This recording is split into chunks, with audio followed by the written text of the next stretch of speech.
আপনাদের পার্বত্য এলাকায় জিনের উপাসনা হয়। এখন বললেন ভাই কেমন করে জানলেন? যত তান্ত্রিক মান্ত্রিক কবিরাজ জাদুকর সব এই পাহাড়ি এলাকায় ঘুরে বেড়াচ্ছে এবং চোখ কান খোলা রাখলে আপনারাও বুঝতে পারবেন। জিনের উপাসনা করলে অনেক কিছু ভেলকিবাজি দেখানো যায়। জিনকে আল্লাহ পাক কিছু ক্ষমতা দিয়েছে। জিন অনেক দূর থেকে দেখতে পারে। মনে করেন কেউ একজন এখানে বসে আছে, সে দাবি করছে যে সে অলৌকিক ক্ষমতার অধিকারী, অথচ ওর কাছে জিন আছে। কি আছে? জিন। এখন আপনি শুনেছেন যে অমুক জায়গায় অমুক বাবা আছে, সে অনেক বড় ক্ষমতার অধিকারী, তো যাই দেখি উনার কি ক্ষমতা। এখন আপনি রাস্তায় আসছেন, তার সেই জিন তো আগেই দেখতে পাচ্ছে আপনি আসছেন দূর থেকে, সে আগে খবর দিল আসতেছে মক্কেল, ওই যে মক্কেল আসতেছে। এখন সে বলল যে ওই ব্যক্তির সাথে যে জিন আছে ওর সাথে কানেকশন করো। সবার সাথে একটা জিন আছে না? আছে কি নাই? একটা করে জিন শয়তান আছে না সবার সাথে? দুইজন ফেরেশতা একজন জিন সবার সাথেই আছে কি নাই? আপনার জিন জানে আপনার সাথে অতীতে কি হয়েছিল? জানে তো। আপনার জিন আপনার সাথে আছে না শুরু থেকে? তাহলে আপনি 1 মাস আগে কি করেছেন আপনার জিন তো জানে। ও ভবিষ্যৎ জানে না কিন্তু অতীত তো জানে। ও তো ভবিষ্যৎ জানে না কিন্তু অতীতে আপনি কি করেছেন ও তো জানে না?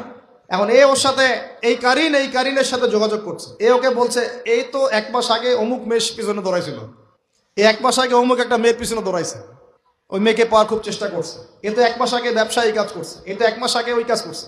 এখন আপনি হেঁটে হেঁটে আসলেন, এদিকে খবর পাস করা শেষ, এসে বললেন বাবা আপনার কি ক্ষমতা, আমি আপনার ক্ষমতার নিদর্শন দেখতে চাই।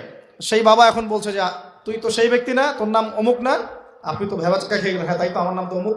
তুই তো 1 মাস আগে এই মেয়ের পিছনে ঘুরছিস না? তাই তো, আপনি কেমন করে জানলেন? তুই 1 মাস আগে এই কাজ করছিস না? তাই তো, আপনি কেমন করে জানলেন?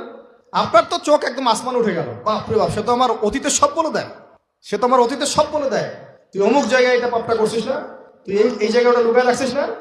ব্যাস, আপনার মাথা খারাপ। জিনের উপাসনা করে মানুষ অনেকেই। আর জিনরা কি করে, অনেক সময় আসমানের কাছে যায় সংবাদ নেওয়ার জন্য। সূরা মুলক পড়েন, সূরা মুলকের 1ম পৃষ্ঠা পড়েন। আল্লাহ পাক ওদেরকে তাড়ানোর জন্য আসমানের মধ্যে এই উল্কাপিণ্ড নক্ষত্র নিক্ষেপ করেন। রুজুম আল্লিশ শায়াতিন, আল্লাহ বলেছেন এই নক্ষত্রগুলা আমি রুজুম আল্লিশ শায়াতিন, শয়তানদেরকে তাড়ানোর জন্য রেখেছি। সুবহানাল্লাহ। পৃথিবীতে অনেক কিছুই ঘটে, আমরা খালি চোখে বুঝতে পারি না। এখন কেউ যদি জিনের উপাসনা করে, জিনকে সন্তুষ্ট করার জন্য এই কুরবানি করে, তাহলে কি শিরক হবে কিনা? সেজদা কার জন্যে? অন্য কারোর জন্য করলে কি হবে? কুরবানি কার জন্যে? অন্য কারোর জন্য করলে কি হবে? কার নামে কসম করতে হয়? যদি অন্য কারো নামে কসম করি, এই যে এখন বাপের নামে কসম, মায়ের নামে কসম করেন কেন? কসম করা যাবে না এভাবে। মান হালাফা বিগাইরি ইসমিল্লাহি ফাকাদ কাফার, কেউ যদি আল্লাহ ছাড়া অন্য কারো নামে কসম করে সে কুফরি করবে। যদি কসম করতেই হয় আপনাকে আল্লাহরই কসম করতে হবে। যদি কসম করতে হয় কার কসম করবেন? আর আল্লাহর কসম করে কি মিথ্যা বলতে পারবেন? মিথ্যা বললে তো